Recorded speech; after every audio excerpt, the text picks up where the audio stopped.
Every single person in this world has a story to share. Your story is your superpower, and it's unique to you. In sharing it with the world, you can impact millions of people. If you keep it to yourself, you are doing the world a disservice. This is Dela. I'm the host of Dela's Voice, and I help you share your superpower with the world.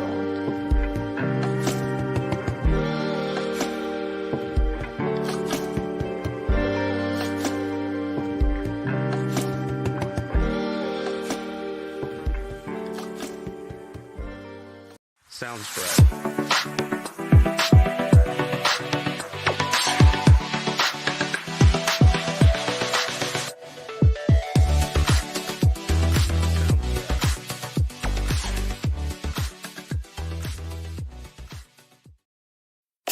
This episode of Dela's Voice Sunday Live Talk Show is brought to you by helmmastery.com.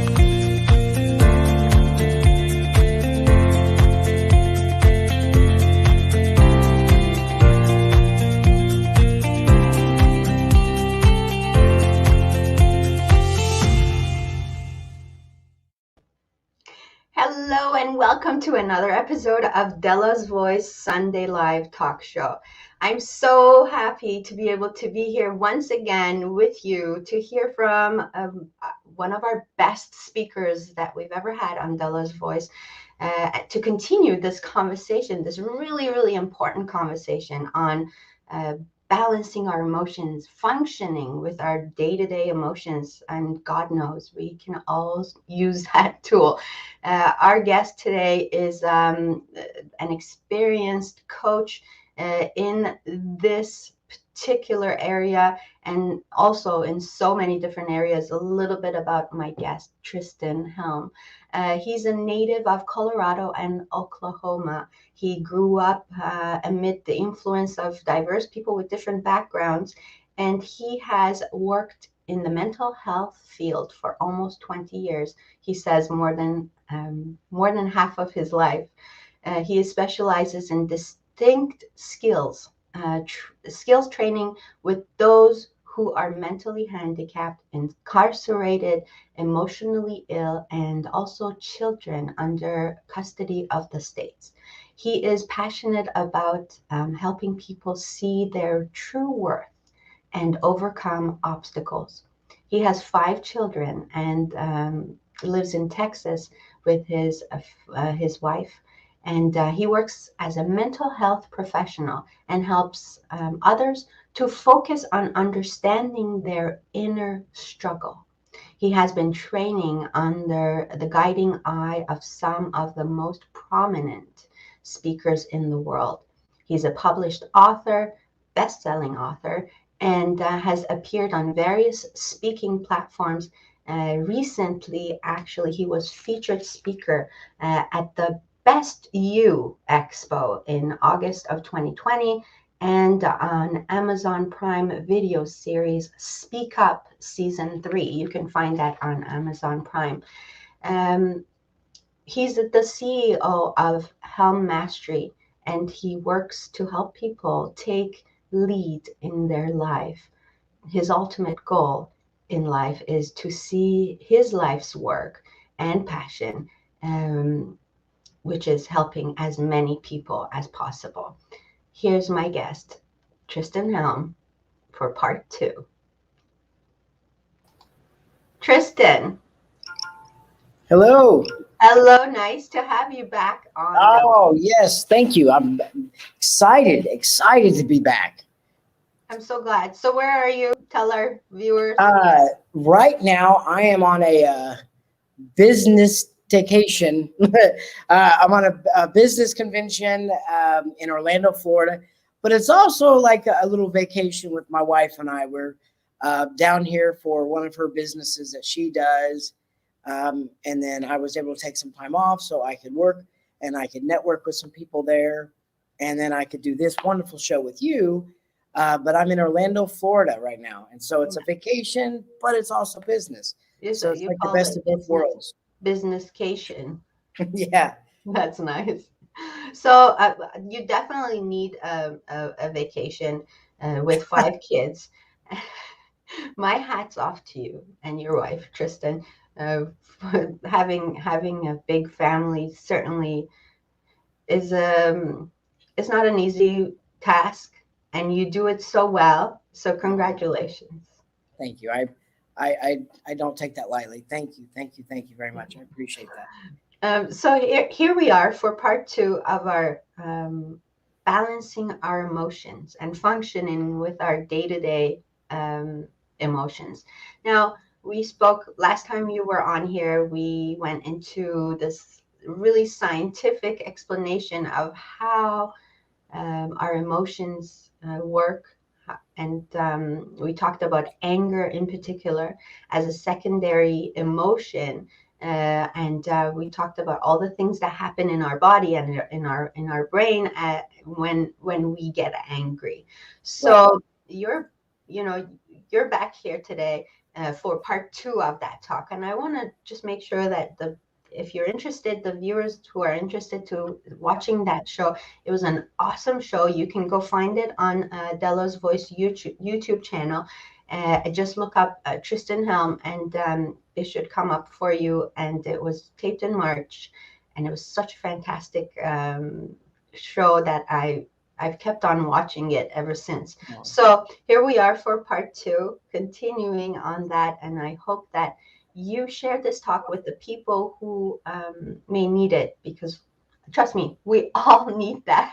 We Yeah. all need that, don't we? So here we are. We have some of our viewers have joined us already. I want to please encourage you to leave us your comments, your experiences, your questions for Tristan. I promise I will go through them. But also, in sharing talks like this is how you can impact the world around you. So please be generous and share talks such as Dela's Voice. And so let's start. I'm just going to put the banner here so that when people come on, they can see it.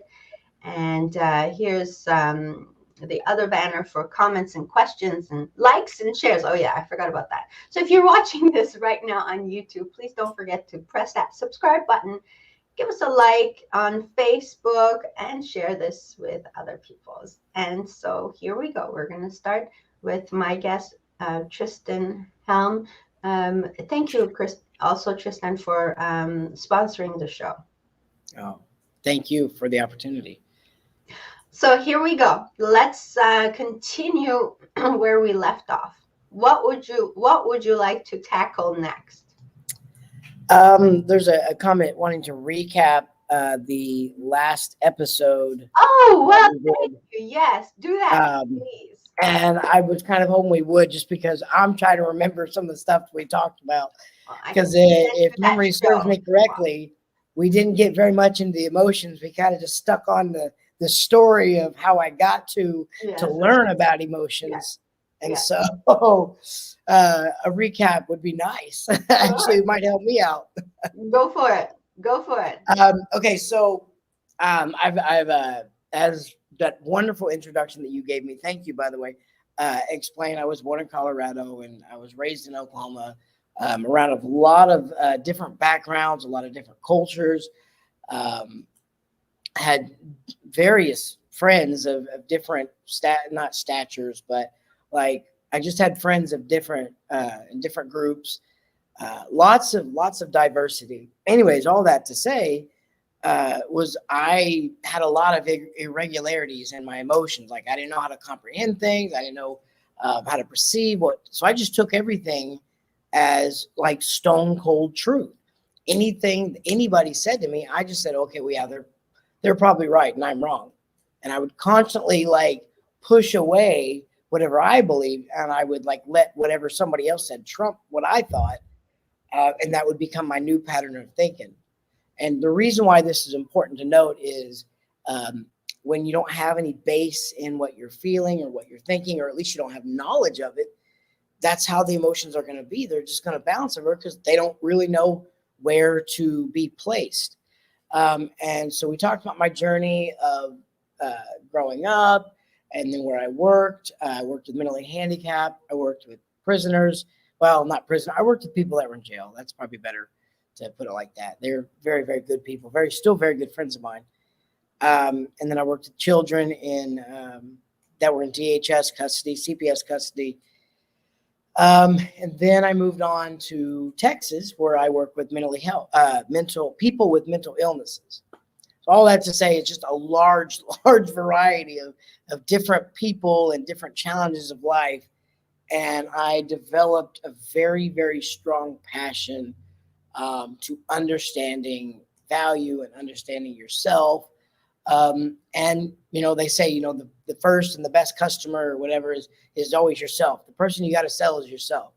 So I had to teach this stuff to myself before I could ever try to teach it to somebody else. I need to understand how to balance and function with day-to-day emotions more than I would ever want to expect anybody else to. Yeah. And because I have my standard up high, I expected more out of myself, which I will go into later why that is not always the best way to go. But I digress. So then we talked about anger being a secondary emotion. Was speaking with a lady the other day. We were just kind of helping her work through some things. And she's like, my husband, he gets angry. That's what he goes to. And she's like, I feel ashamed. That's what I go to. And I was like, actually, anger is a secondary emotion. And what that means there's an underlining factor for why you're angry, another emotion. And therefore, anger is like this coating that is used to project that emotion.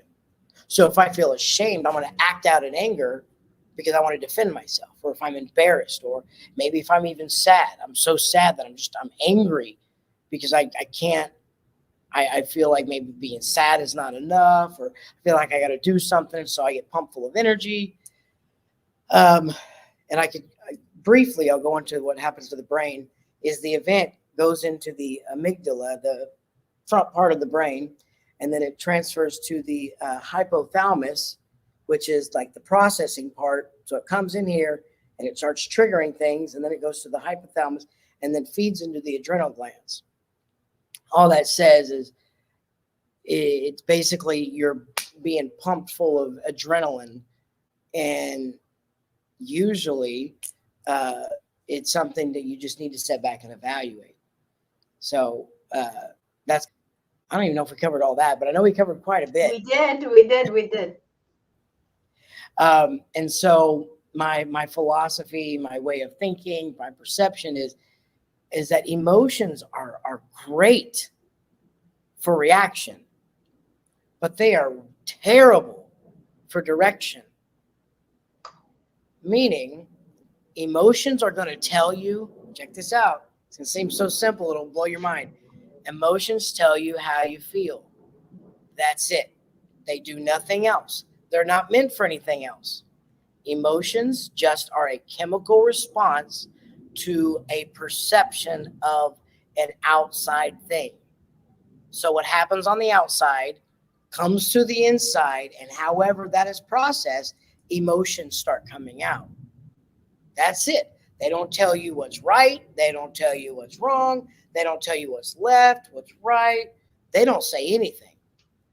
But our mistakes, you can find, I want to like almost say 90%, possibly more, of our mistakes are usually made when we're in an emotionally distressed moment, right? Yes. So it's when we're not thinking clearly, yes. When oxygen is not getting to the brain, or we're so focused on how we feel that we're going to justify a means to an end. Yes. And so emotions are really good for just telling you how you think. That's it. And whenever you take it a step beyond that, that's whenever you start taking more risk and not good risk. You start stepping into a lot of dangerous territory because you don't know what's going to happen. Because you don't get to control that. Yes. And that usually flares up more emotions like regret, denial, more anger. Yes. Yes, and you're so right. Where we take that moment of saying, let's take a breath, and that's when you can actually start thinking again. Boy, oh boy, but is that ever so hard to do Yeah. when you're in the middle of this anger and ah, Right. yeah. So I have it's like a theory or a saying that I'm still developing, that your mind is like, it's not a muscle, but it's like a muscle, meaning that you can then train it or do exercises on what you want it to do.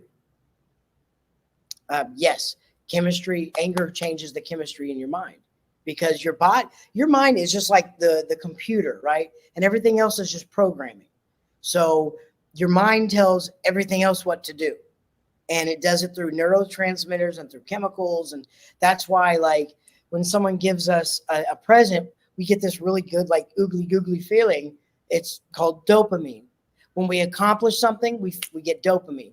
When we're sitting down in the sun and we just feel happy about life, we get euphoria, and that's from endorphins. When we feel abandoned or neglected, we feel shame or sadness. I mean, it's just a matter of, what is my brain telling my body?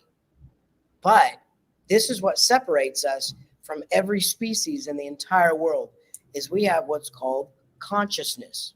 So your brain can act simultaneously while it's reacting to things. You can then, like, start analyzing, why am I thinking that? That's crazy. Why is that coming through my brain? And so you can trust that your emotions are real, but that doesn't mean they are true. Mm. So one thing that, and this is just a pet peeve of mine, okay, just me, I get a little, like, it gets underneath my skin when people are like, I just got to follow my heart. Your heart is very deceptive. The Bible even says that you can go in very bad ways, and make very, very bad decisions and unhealthy decisions based on how you feel. So it's not your heart. I I think you got to think, take your but mind, your brain with you, yeah. And right? so, yeah. So my theory is that you train it, you train your brain like a muscle, but you treat it like it's a child. You Like you would train raise your your heart. child. Okay, Do hang on. what? Let's say that again. You train your heart like it's a muscle, but No, you no. treat, We're talking about the brain. You okay, train your brain your brain like a like a muscle. muscle, means you exercise it, you do the things that help it get stronger, but you treat it like a child. And what that means is you tell yourself what to do, what to think. And again, you do that with your consciousness. So whenever you're about to make a bad decision, or you're about to go do something wrong, or you're about to react, you say, no, you're going to sit here and you're going to wait and you're going to process this, and then you will respond. So you tell your brain what it needs to do. Someone, And someone, someone asked, Tristan. I think this is exactly what you answered.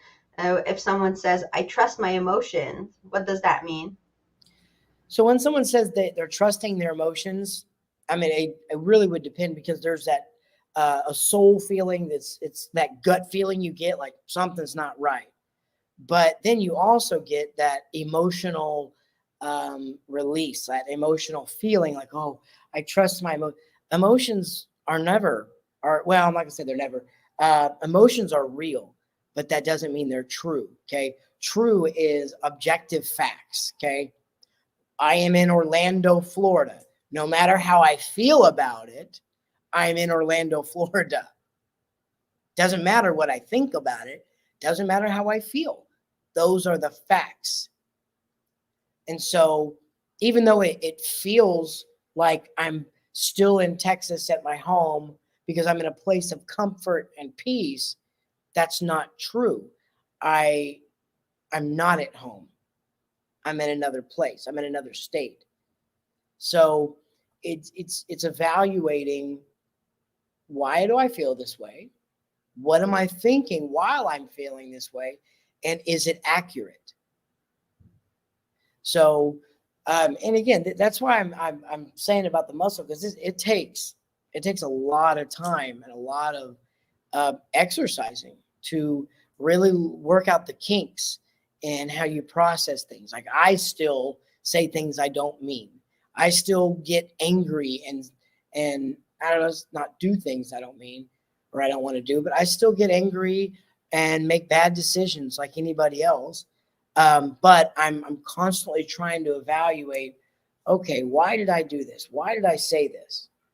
And so that's why I have that this practice that, I get to decide what I'm going to do. I'm not just going to respond to every emotion that I have. I'm going to evaluate every emotion I have. And your emotions are vital. They're important. Like, it's okay to be sad. It's okay to be angry. Emotions are very normal. There's nothing wrong with how you feel. It's what you're doing with that feeling. I'm reading a book by Daniel Amen right now, and I'm taking my time. I'm studying it like I'm going to teach it, because I do teach it. But he has this little ABC thing that I just kind of reviewed. And he says, A is the reality, what's going on in real time world. And then B is the way I perceive it. And then C is what I'm doing about it. And he examples Judas and Peter right around the time that Jesus was crucified. He said both of them betrayed Jesus, but after realizing their mistake, they went different pathways. Both of them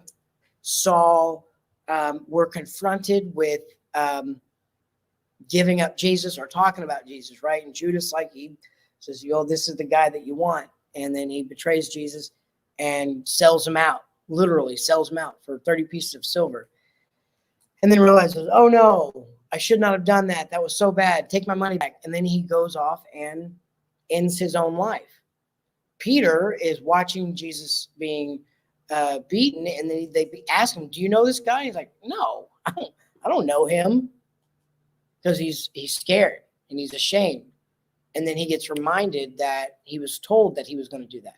But instead of feeling this overwhelming amount of shame, the book tells us that he repented. It means he turned away. He's like, whoa, I messed up. I'm sorry. And then he fixes it, and he becomes the pinnacle and the pillar for where Christianity stands today. But both of them dealt with the fear of being persecuted or being scrutinized. Both of them made a decision off what they were afraid was going to happen, but both of them decided, I'm going to fix this. Or one of them decided, I'm going to fix this, and the other one decided, I can't keep going, and there's no, resolving this. So, go ahead. I can't hear you. Because I'm muted. Okay. What I'm hearing is this, that emotions are not bad or good. So you can't really say, oh, my emotions are bad or good. It's really what we do with them. Right. Right. Absolutely. Yeah. So it's what we do with these emotions that really matter. And so taking Absolutely. our time and really asking those questions: is this true or is this real? Like, it's real for me, but is it true? Right. And absolutely. So that's really good. Yeah. And so this is not so much how to balance and function with the emotions. It's how to understand the way you think, because that's what your emotions are always going to reflect. Mm-hmm. Your emotions reflect what's going on inside, good and bad. Mm-hmm. And they just react with chemicals, sadness, joy, peace, anger, embarrassment, hungry, all these like emotions. They're just saying, hey, this is what's going on. They're just, it's like being in a base where they've got like a light for everything, for every situation. It's just an alert system. That's it. What you do after that is completely up to you. You know And what's so, really important, Tristan, is that I think it's really important to be able to name our emotion, because a lot of times we don't really know what we're feeling. Like, if, at any point of time, if you're not really present and thinking about what you're feeling, you could be confused as to what emotions you're actually feeling. So I think that's a really good, important piece of information, don't you? oh, absolutely. Yeah. And it's whenever you sit back and just say, okay, I'm sad. Well, it's okay to be sad. So why am I sad? Because this transpired. Okay. So I'm going to sit back and I'm going to pause and I'm going to reflect and I'm going to process it. Doesn't mean that everything is falling down. It just means that I'm sad about it. And I'm like I said, I'm at this convention and I heard this lady like explain it better than the way I can. So I'm going to use what she said. That said, your mind, every time you have an event, your mind starts looking around for similar events, and it pulls out the emotion that is closely related to that, or not closely related. It pulls out a similar event and the emotion tied with it. Because whenever you have an experience, generally, whatever emotion you're experiencing during that situation, during that time, becomes the memory and the engulfment, right? So it's this happens, and then this is my emotions.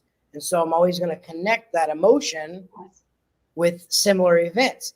That's what trauma is. Trauma is whenever people, their emotions have been stretched so strong and so far that they can't process it, right? And so anytime they hear something or they feel something or they see something that reminds them of said event, they have similar emotions and similar reactions, anxiety attacks, panic attacks, stuff like that.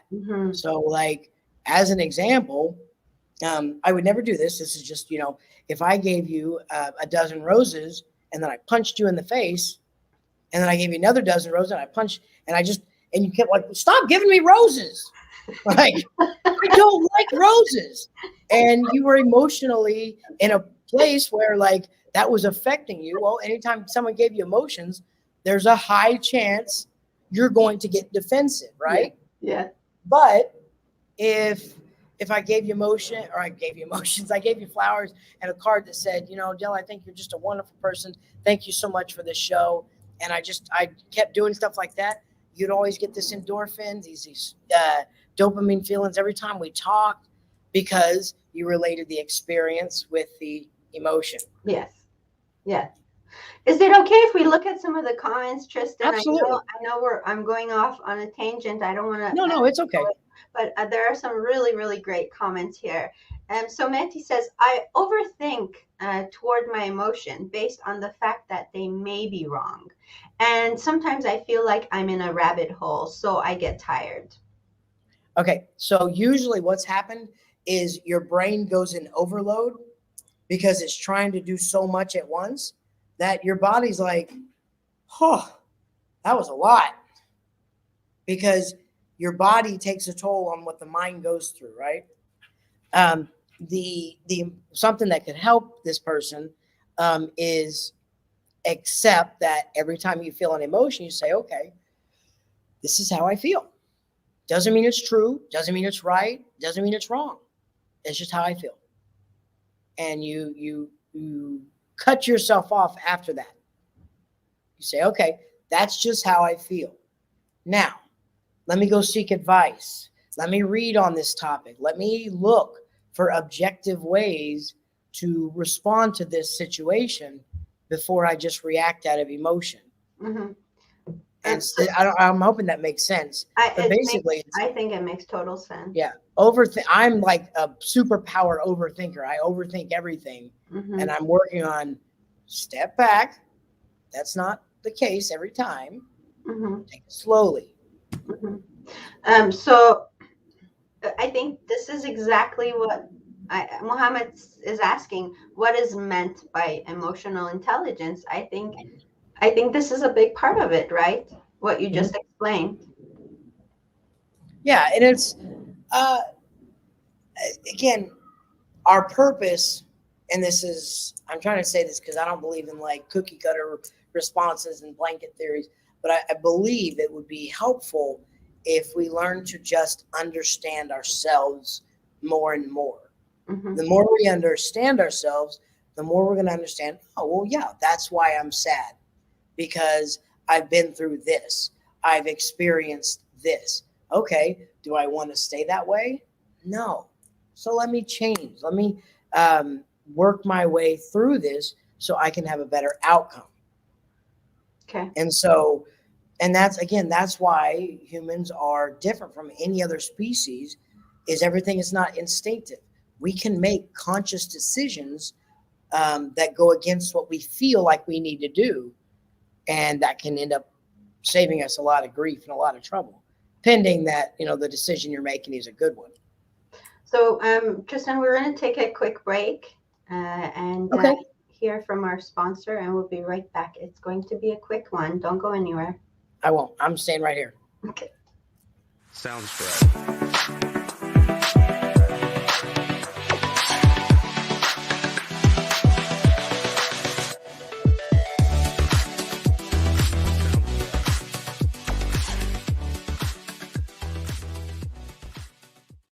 This episode of Dela's Voice Sunday Live Talk Show is brought to you by helmmastery.com.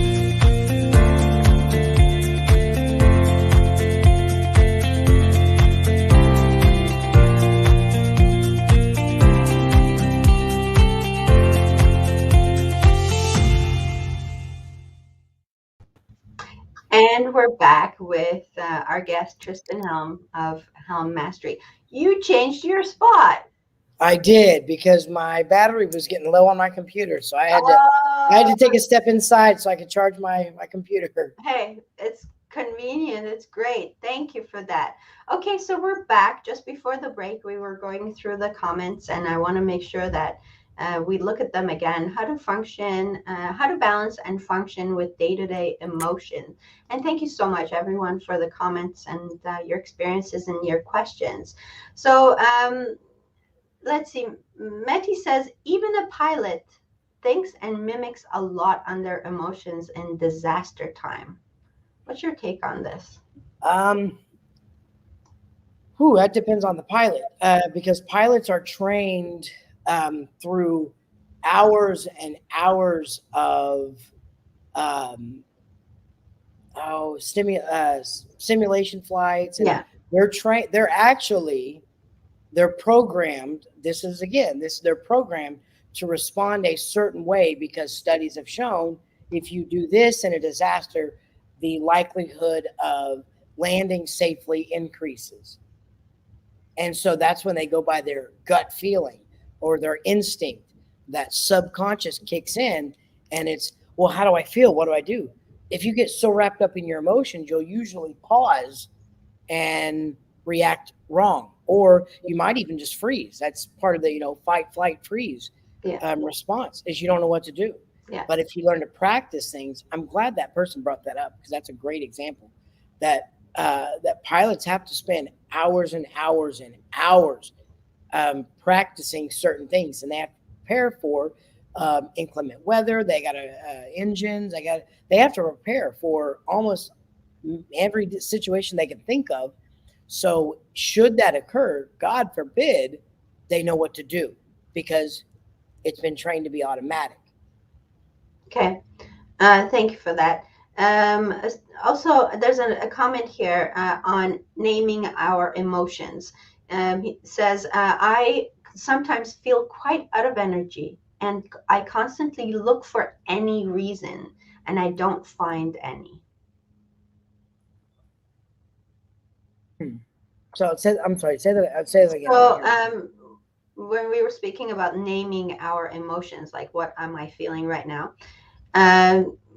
Him says, I don't know what I guess HMM says, I sometimes feel quite out of energy, and I constantly look for any reason, and I don't find any. So are you looking for the reason that you're out of energy? Is that what you're looking for? So Yeah, that's what I'm trying to figure out. Like, they want to know why they're energy or they can't yeah. identify the emotion.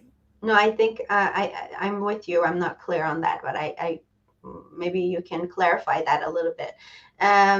Yes, that's she says. He says yes. Okay, He or she so says yeah. because energy is not just physical exertion. Okay, energy is also mental exertion. Like I sit and I talk to people all day long, and I'll sit in an office and I'll type and then I'll talk to people, and I don't. There's not a lot of physical activity, but by the end of the day, I'm mentally exhausted. And Mm-hmm. when I'm mentally exhausted, I don't feel like doing anything. I'm tired. Yeah. Yes. And there's ways that I kind of override that and do something that I need to do, even though I don't feel like it.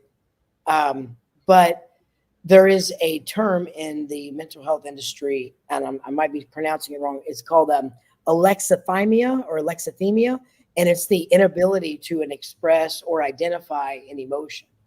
Now, does that help? Is the ability to identify an emotion? Yeah, the inability to The identify or inability. express an Thank emotion, you. meaning like, Wow. I don't know how I feel about this. This is actually a You thing. know, do what? It's actually a thing. See, you're not the Yeah, only one. yeah.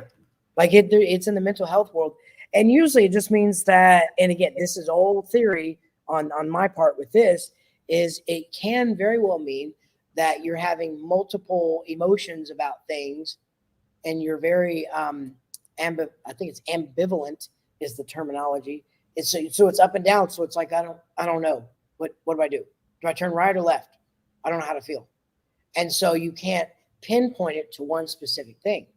What could help that person would be to step away from the situation, or possibly just say, you know what, I can, and you say this out loud, because your words send vibrations into the atmosphere and your brain responds to vibrations. They're just wavelengths. So you tell yourself, you know what, I cannot identify this, so I'm not going to respond. And then you could put that feeling, the inability to identify it, and look at it objectively. Look at the situation. Like, okay, how does this help? How does this hurt me? What are the good and the bad aspects? And you're not there to give your opinion. You're just there to look at the black and white of the issue. Like, okay, this cup is usually clear and it's made out of glass, but there is a little dark yellow substance, and I believe it's orange juice. I don't know if it's orange juice. I just know that it's an orangey color. Okay, so you see what I'm saying? It's completely observational. You are just looking at the facts. You are not identifying how you feel or how you think about it. You're just looking at the facts. Okay. And so you don't have to identify how you feel about it to have an emotion. You could just say, well, I don't know how I feel about that. And so you take your mind off it, you process it, you think about it. But emotions are just, again, they're just there. Robert Brooker, thank you for being here. He says, this is an advantage of being human, that we can develop the skill of choosing our response to any stimuli as opposed to simply reacting. That is yeah, a big advantage. Absolutely true. Yeah. It's very, very true. So there was a question. Hang on, let me see here. Okay. And Robert says, the most effective way to gain energy for me is to uplift others. The better I get at this, the more energy I receive. Absolutely. And that's mirroring. That's by projecting something you want to help somebody with, that usually helps you, because you're going to have that same, because that's what you're putting out. Mm-hmm. And again, that's why I'm believing that's why he said that, is we have the ability to override our emotions. And here's a great example. My wife and I have this practice at home because we like to work out. That if we don't want to work out, we give ourselves 5 minutes on the elliptical, just 5 minutes. That's it. And if we still don't want to work out after 5 minutes, or we still don't want to go do our work, or we still don't, or that feeling is still there after we have overridden it, okay, maybe there's a reason that I don't want to work out, and it's more than just I don't want to work out. Because for me, once I get in the gym and I get going, I'm good. Like I'll keep it running for a while, just because I've built up the momentum. Yes. But there have been times where I get in there and I'll do 5 minutes and I'm like, man, I can't. And I realize I haven't slept in a while. I haven't slept very well. I haven't had any real good food. I haven't been outside. You know what? Let's go do something else. Let's read a book. Let's watch a movie. And so I allow myself to curb that emotion. And I don't know if that makes sense, but you can override how you feel by doing things that are going to be productive. And then again, if that emotion doesn't go away, sometimes your body is really just trying to tell you something. Your mind is like, no, this is a big deal. You can find this in a lot of situations when parents or adults or kids are fighting over something silly. Usually it just doesn't happen. There's something else going on. My nephew someone's giving him a hard time at school, and I think it's my nephew. Yeah. And it's like, okay, well, that person who's giving a hard time, what's their home life like? Oh, they're just moving and their parents are separating and this is going on. Like, okay. So not that it's okay for them to pick on you, but they're dealing with instability. They're dealing with a lot of stress. And there's that secondary emotion, right? Yeah. And they're just projecting all that confusion and anger and distress onto someone that they see they can do it. Yeah. And that's why I believe it's so powerful to understand yourself and understand what's really going on. Whenever I teach anger management, one of the things that we go over is that, if I'm driving down a road and someone cuts me off, I'm going to probably get a little upset. However, if I knew that person was on their way to the hospital because they just got a call at work and their wife's in labor and the results aren't good and he needs to hurry and get there. Oh, you know what? By all means, let me step aside. You need to get there. And it's not that I should give everyone the benefit of the doubt, but I'm less likely to respond to my initial desire to react. It's, I understand. That's good. Go get to the hospital. I'd want that too. I'd want someone to get out of my way. And so you just look at, what am I thinking while I feel this way? And that's when you're like, okay, when I was 5, ... or when I was 12, ... So that's why I feel this way. Okay. This is so good. Really, I think it's sitting well with a lot of people because everybody can use this information. By the way, our friend Samir Lal just joined us, and he says, great information, much needed in today's world. I wanted to read a comment because we need to spend some time there. Mehdi says, do you believe in practices like methodologies? I think I'm thinking steps, things before starting a day. What do you suggest? Okay. All right. So I have no problem talking about this. This is something I love. Like I get excited about, like I'm inside, I'm jumping up and down because I believe in principles over methods. Okay. Principles are things that don't change. They're constant. Methods be like, well, this helps me today, but that's not going to help me today.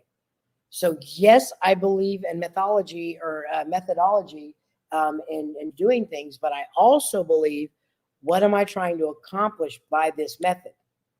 Because what helps you may hurt me. What hurts me or what helps me may hurt you.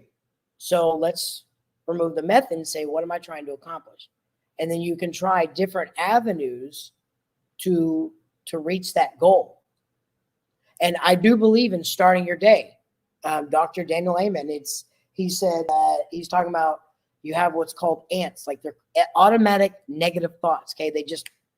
And with today's world, with all the stigma and the stimuli and everything just bam, bam, bam everywhere, you're going to be negative because guess what? Your brain is used to being around negative things. So it's going to have thoughts. Yeah. By And he default. said, so what you do is you detour those thoughts and you take them another direction. Like, okay, well, I'm not going to think that, obviously. Let's think something positive.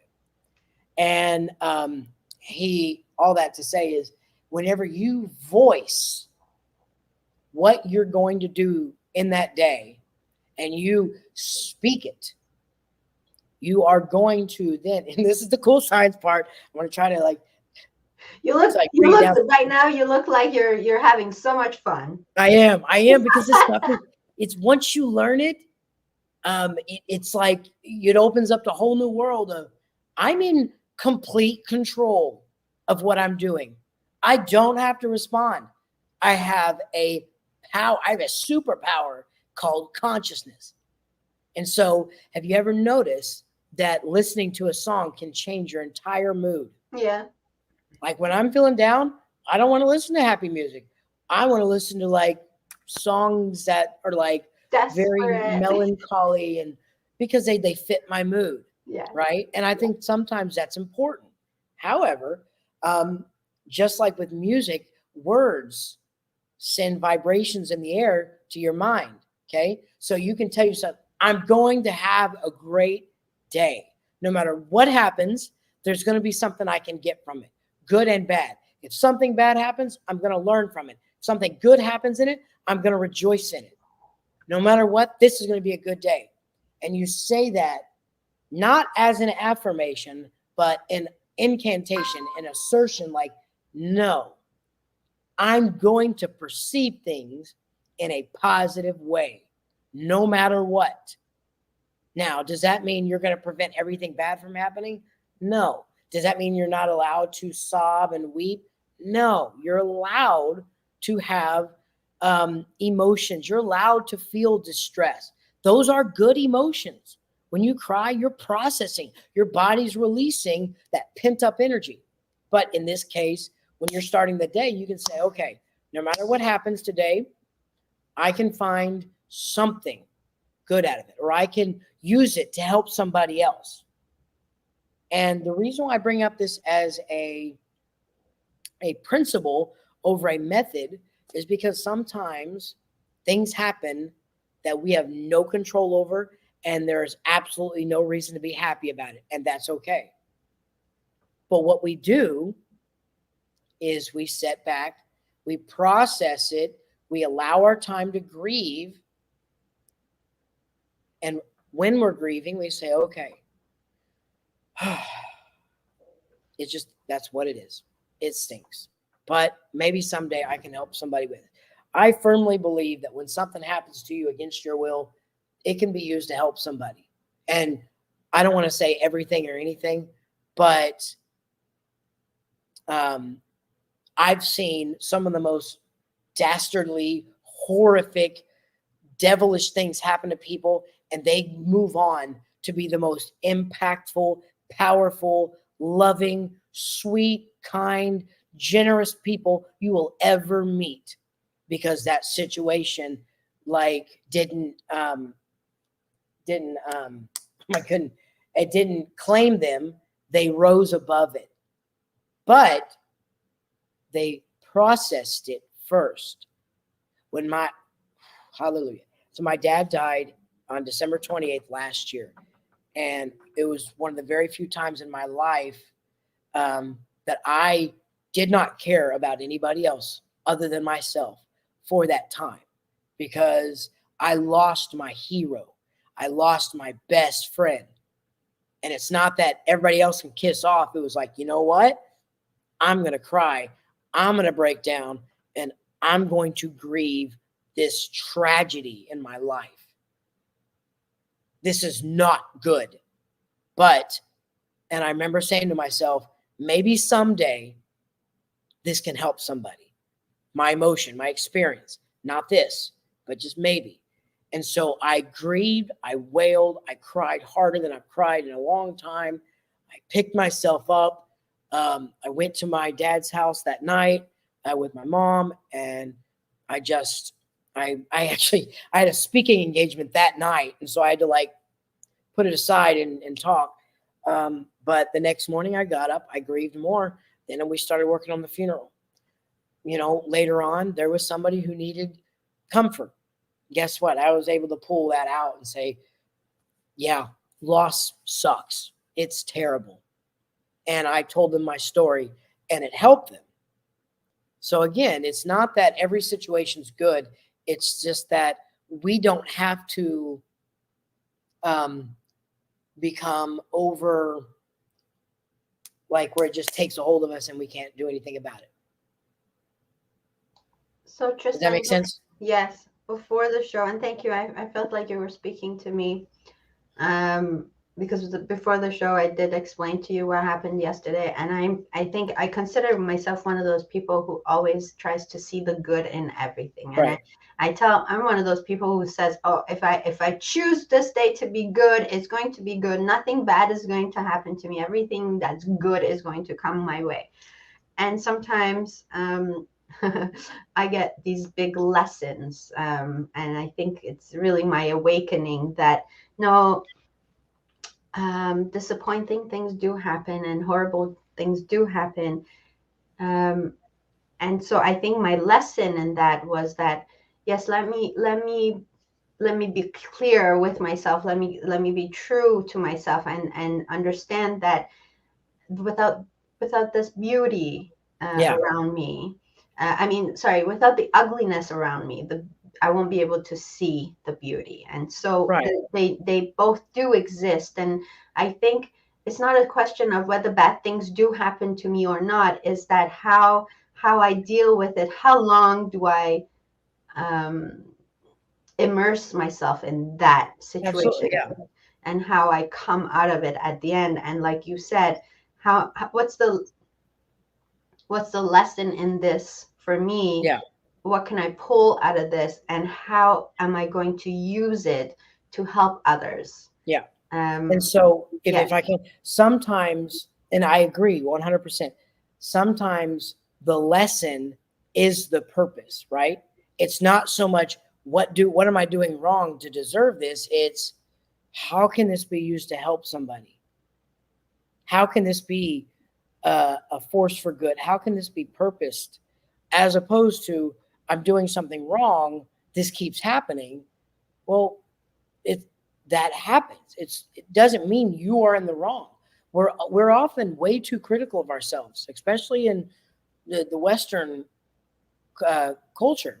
We're too critical, like, oh, I've got to be doing something wrong. We sometimes it's just bad, and it just is what it is.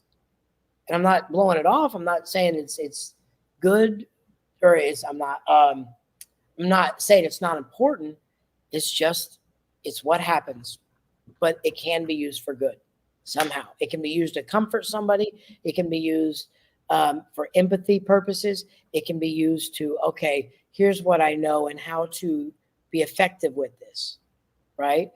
Like some of the most, I would almost dare to say every powerful individual I've ever come across had a lot of bad things happen in their life. Now, did they just dismiss the bad? No, they took the bad. They understood it, and then they purposed it. Okay, great example, real quick, and I'll make this fast.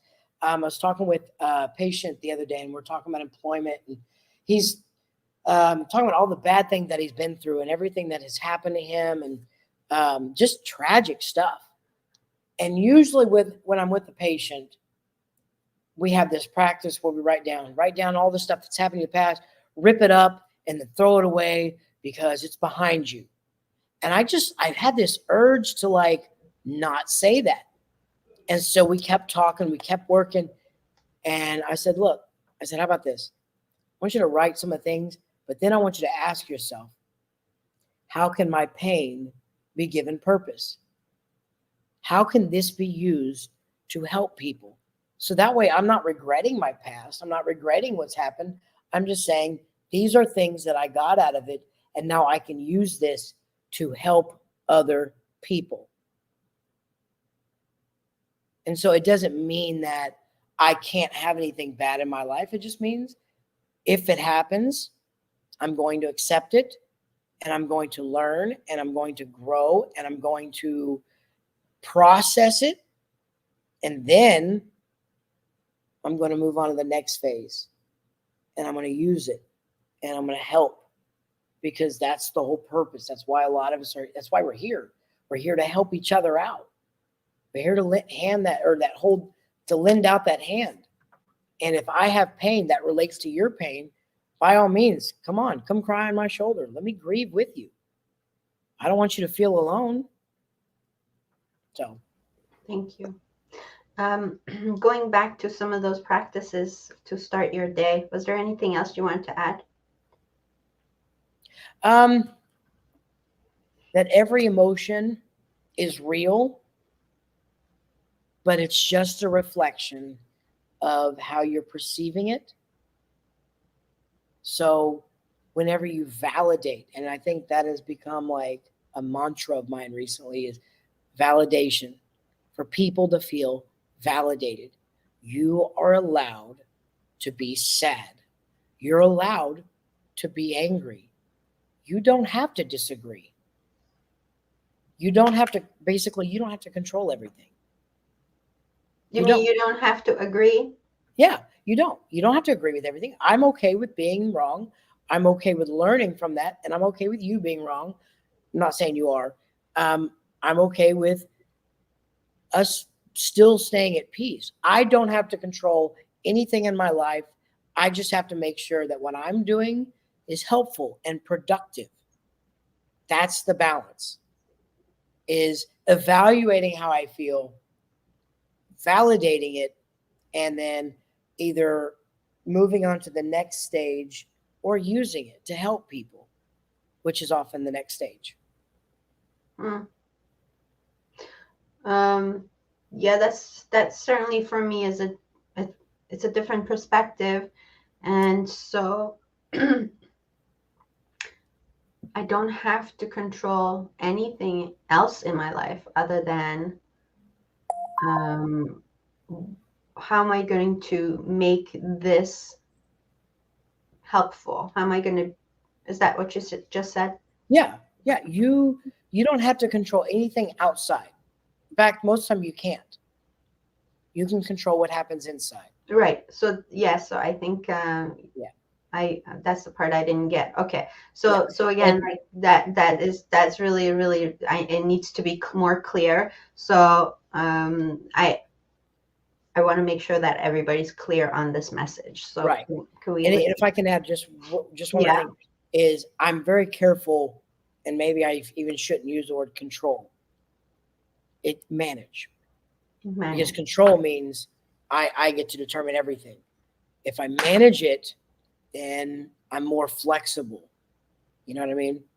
So functioning and balancing in your emotions is just taking things at face value and then moving on to whatever is the next phase, whether it's processing it, evaluating it, understanding it, using it for good. It's just managing.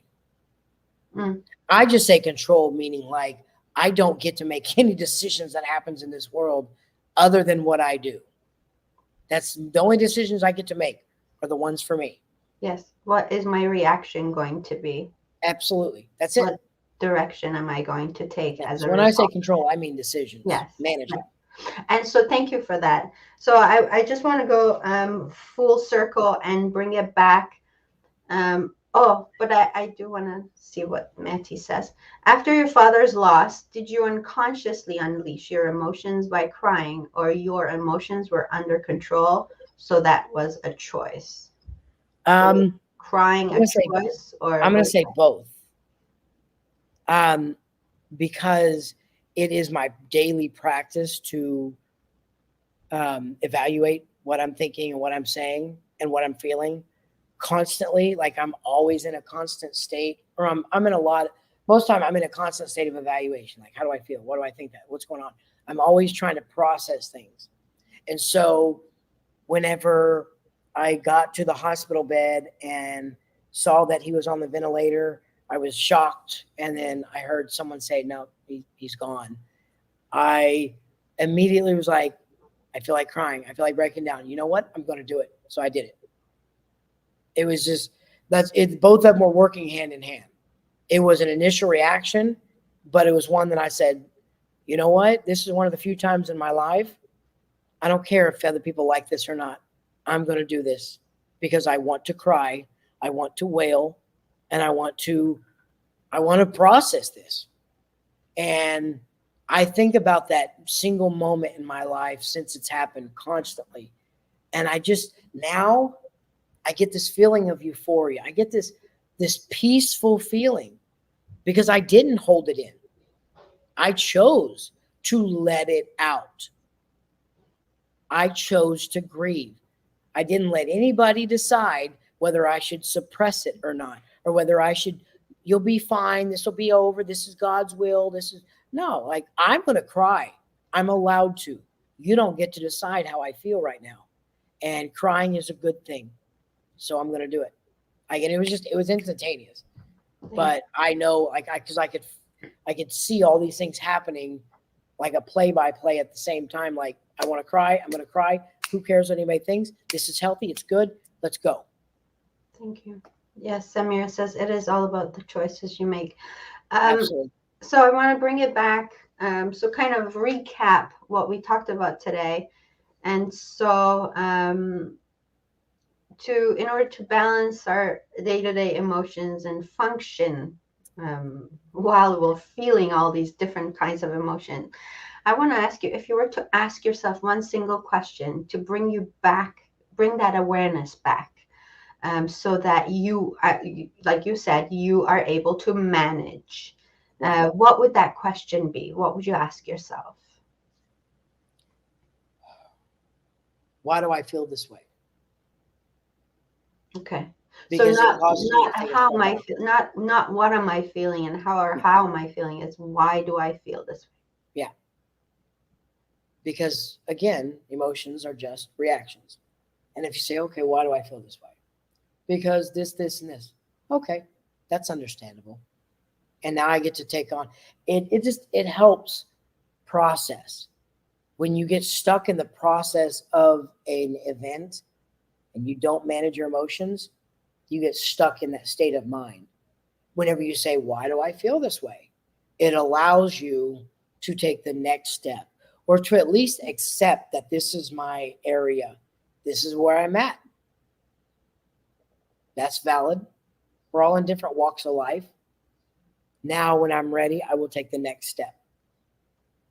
Okay. So when I ask myself, why do I feel this way? It helps me to understand, why do I feel this way? Okay. And yes, and it allows you to answer those questions. Is this true, or is this Absolutely. really true? Is this a fact? Do I have anything to back this up? Yes, That's ma'am. a good question. That's a very good question. Thank you for that. you. We're out of time, Tristan. I'm so happy that you were able to join me today. I feel like this needs to continue. So please come back on Dela's Okay. Voice, and let's have Definitely. As soon as I get a next Sunday off, I will. Yeah, the next opportunity, that I would love that for you to be here.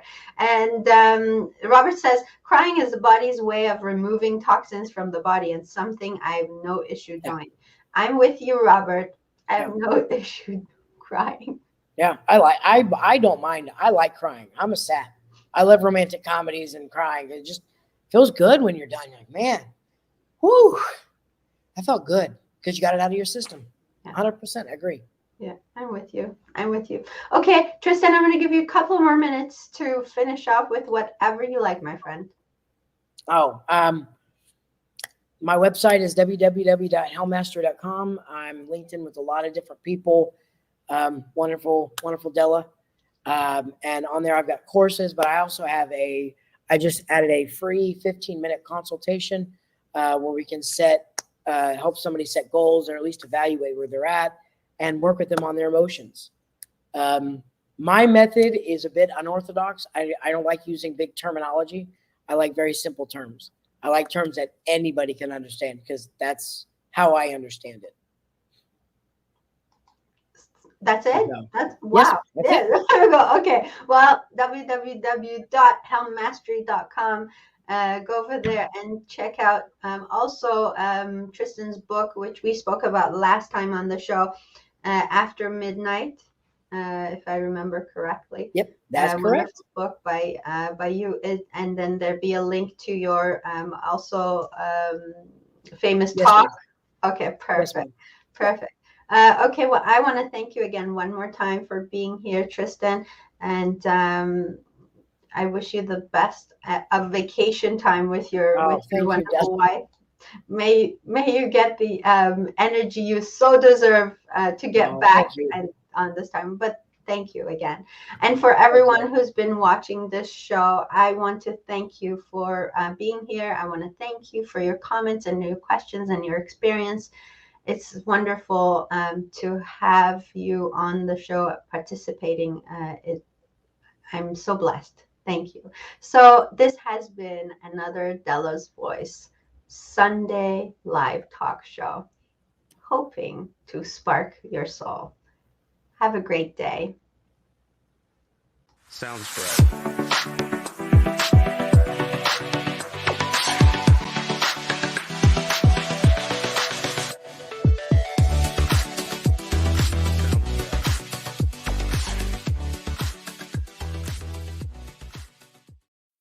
This episode of Dela's Voice Sunday Live Talk Show is brought to you by HelmMastery.com.